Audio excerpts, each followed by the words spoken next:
कल्पना कीजिए एक ऐसे हथियार की जो आज के सबसे बड़े परमाणु अस्त्र से भी 100 गुना ज़्यादा खतरनाक था। एक ऐसा हथियार जो पूरी धरती को एक पल में राख बना सकता था। महाभारत के युद्ध में ऐसे ही 5 हथियार चलाए जाने वाले थे। क्या आप जानते हैं कि कुरुक्षेत्र के मैदान में वो सबसे खतरनाक हथियार कौन सा था जो पूरी सृष्टि को मिटा सकता था? आइए जानते हैं। हमारी सूची में 5वें स्थान पर आता है परमपिता ब्रह्मा का सबसे अचूक हथियार, जिसे हम ब्रह्मास्त्र के नाम से जानते हैं। आज के समय में लोग अक्सर किसी बड़ी समस्या के अंतिम समाधान को ब्रह्मास्त्र कह देते हैं, लेकिन महाभारत काल में यह केवल एक मुहावरा नहीं बल्कि साक्षात मौत का दूसरा नाम था। क्या आप जानते हैं कि यह भयानक अस्त्र महाभारत में किस किस के पास था? यह अस्त्र भीष्म पितामह, गुरु द्रोणाचार्य, अर्जुन, कर्ण और अश्वत्थामा के पास था। कर्ण ने तो इसे भगवान परशुराम से सीखा था, लेकिन एक श्राप के कारण वह युद्ध के अंतिम समय में इसे चलाने का मंत्र भूल गया। अब बात करते हैं यह अस्त्र कितना विनाशकारी था। जब कोई योद्धा कुरुक्षेत्र के मैदान में ब्रह्मास्त्र के मंत्रों का जाप करता था तो आसमान से बिजली कड़कने लगती थी, धरती हिलने लगती थी और चारों तरफ भयानक आग की लपटें उठने लगती थी। यह अस्त्र अपने लक्ष्य को ढूंढकर उसका पूरी तरह से अंत कर देता था, लेकिन इसका विनाश केवल दुश्मन को मारने तक सीमित नहीं था। जरा रुकिए और सोचिए, एक ऐसा हथियार जो दुश्मन को मारने के बाद भी सालों तक अपना असर दिखाए। जिस क्षेत्र में ब्रह्मास्त्र गिरता था वहाँ की पूरी प्रकृति नष्ट हो जाती थी। उस भूमि पर अगले 12 वर्षों तक भयंकर सूखा पड़ता था, पेड़ पौधे सूख जाते थे और नदियाँ पूरी तरह से सूख जाती थीं। इतना ही नहीं, उस क्षेत्र में रहने वाले लोगों को अपनी आने वाली पीढ़ियाँ भी शारीरिक रूप से कमज़ोर और अपंग पैदा होती थी। यह ठीक वैसा ही प्रभाव था जैसा आज के परमाणु बम के फटने के बाद होता है।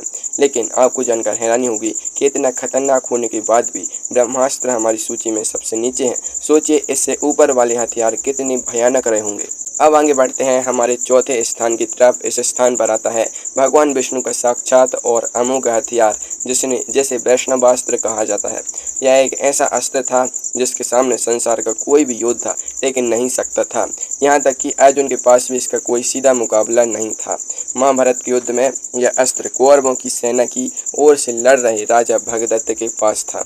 भगदत्त प्राग ज्योतिषपुर के राजा थे और उम्र में बहुत बड़े थे। उनकी आंखों की त्वचा इतनी ढीली हो चुकी थी कि वे देख नहीं पाते थे, इसलिए उन्होंने अपनी पलकों को एक रेशमी पट्टी से बांध रखा था।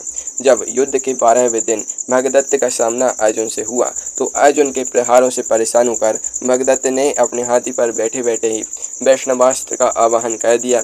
उन्होंने अपने अंकुश को वैष्णवास्त्र के मंत्रों से अभिमंत्रित किया और अर्जुन की छाती की तरफ फेंक दिया। अब कहानी में एक बहुत बड़ा मोड़ आता है। जब यह अस्त्र अर्जुन की तरफ बढ़ा तो पूरे आसमान में एक अजीब सी गूंज होने लगी। अर्जुन को समझ आ गया कि इस अस्त्र से बचना नामुमकिन है, क्योंकि यह भगवान विष्णु का अपना अस्त्र था और यह कभी खाली नहीं जा सकता था।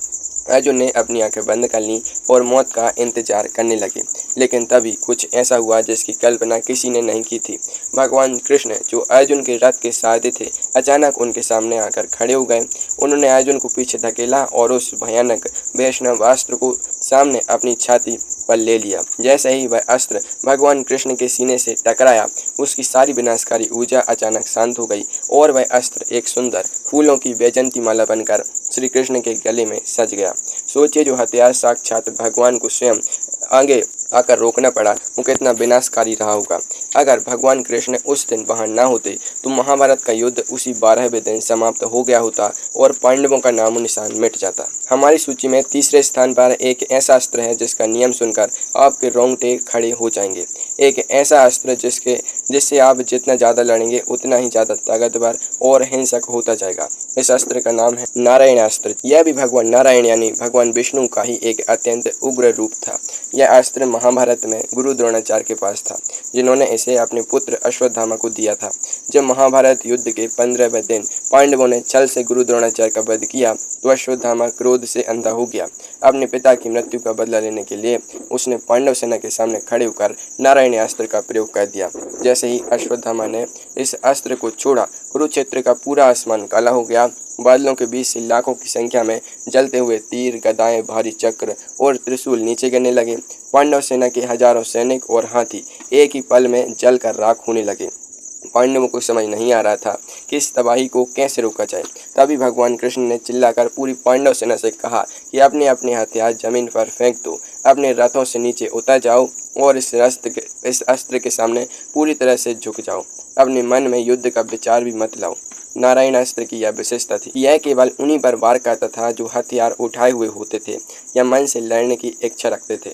जो इसके सामने आत्मसमर्पण कर देता था उसे यह अस्त्र कोई नुकसान नहीं पहुंचाता था। लेकिन कहानी में रोमांच तब बढ़ा जब भीम ने कृष्ण की बात मानने से इनकार कर दिया। भीम ने कहा कि मैं एक क्षत्रिय हूँ और मैं किसी अस्त्र के सामने नहीं झुकूंगा।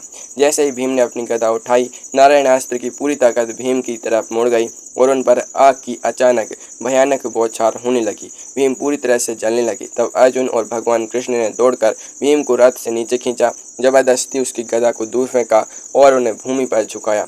तब जाकर भीम के प्राण बचे।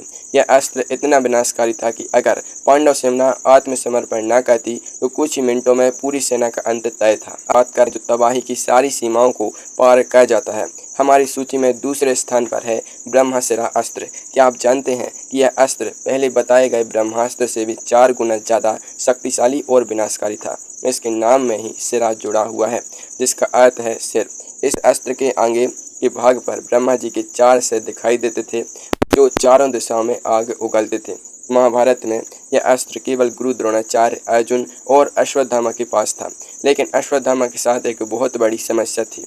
उसे इस अस्त्र को चलाना तो आता था, लेकिन गुस्से में चलाए गए इस अस्त्र को वापस कैसे बुलाते हैं, इसका ज्ञान उसे नहीं था।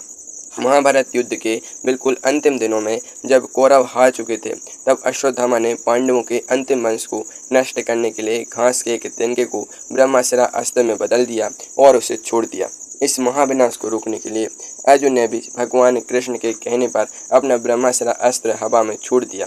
अब इस स्थिति यह हो गई थी कि आसमान में 2 ब्रह्मास्त्र अस्त्र एक दूसरे के सामने आ चुके थे।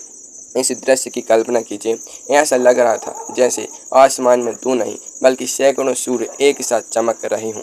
धरती फटने लगी, पहाड़ों में दरारें आने लगीं और समुद्र का पानी उबलने लगा था। पूरी सृष्टि का अंत होने ही वाला था कि तभी महर्षि वेदव्यास दोनों अस्त्रों के बीच में आकर खड़े हो गए। उन्होंने दोनों योद्धाओं से कहा कि अपने अपने अस्त्र तुरंत वापस लो, क्योंकि अगर ये दोनों आपस में टकराए तो पूरी पृथ्वी का महाप्रलय हो जाएगा और सब कुछ खत्म हो जाएगा। अर्जुन ने तो अपनी उच्च शिक्षा के कारण अपने अस्त्र को वापस बुला लिया, लेकिन अश्वत्थामा को यह नहीं आता था। उसने कहा कि मैं इसे वापस नहीं ले सकता। तब उसने उस अस्त्र की दिशा बदल दी और उसे अर्जुन की पुत्र वधु उत्तरा के गर्भ की तरफ मोड़ दिया, जिससे गर्भ में पल रहे शिशु की मृत्यु हो गई। हालांकि बाद में भगवान कृष्ण ने अपनी शक्तियों से उस बच्चे को जीवित किया, जो आगे चलकर राजा परीक्षित बना। यह घटना बताती है कि ब्रह्मास्त्र अस्त्र पूरी मानवता को मिटाने की ताकत रखता था। अब समय आ गया है उस सबसे महान और महाविनाशकारी अस्त्र को जानने का, जो हमारी सूची में पहले स्थान पर है। एक ऐसा अस्त्र जिसके सामने ब्रह्मांड की कोई भी शक्ति, कोई भी देवता और कोई भी दूसरा अस्त्र टिक ही नहीं सकता था। इस अस्त्र का नाम है पाशुपतास्त्र, जो स्वयं देवादिदेव महादेव यानी भगवान शिव का साक्षात हथियार है। महाभारत के पूरे युद्ध में यह अस्त्र केवल और केवल अर्जुन के पास था। युद्ध शुरू होने से पहले जब पांडव वनवास में थे, तब भगवान कृष्ण की सलाह पर अर्जुन ने हिमालय पर जाकर भगवान शिव की घोर तपस्या की थी। अर्जुन की परीक्षा लेने के लिए स्वयं महादेव एक शिकारी का रूप धारण करके आए थे। दोनों के बीच भयानक युद्ध हुआ और अर्जुन के साहस से प्रसन्न होकर भगवान शिव ने उन्हें अपना सबसे शक्तिशाली अस्त्र पाशुपतास्त्र प्रदान में दिया था। अब जानिए कि यह अस्त्र कितना भयानक था।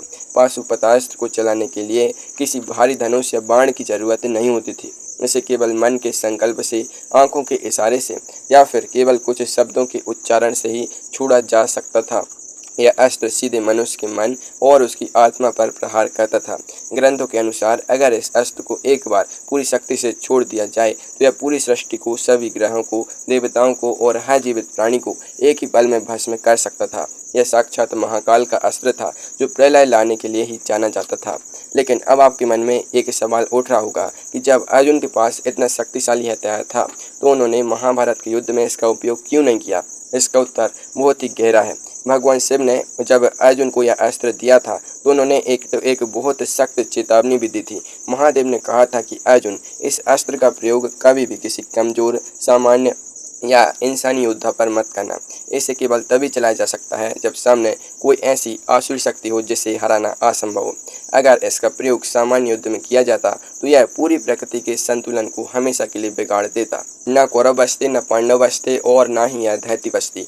यही कारण है कि अर्जुन ने इतने बड़े युद्ध में भी अपनी भावनाओं पर काबू रखा और पाशुपतास्त्र को कभी अपने रथ के तर्कस से बाहर नहीं निकाला। यह अस्त्र केवल अर्जुन के पास एक सुरक्षा कवच की तरह रहा, जिसने सिद्ध किया कि असली योद्धा वही है जिसके पास असीमित शक्ति हो, लेकिन फिर भी उसके पास उस शक्ति को रोकने का संयम हो।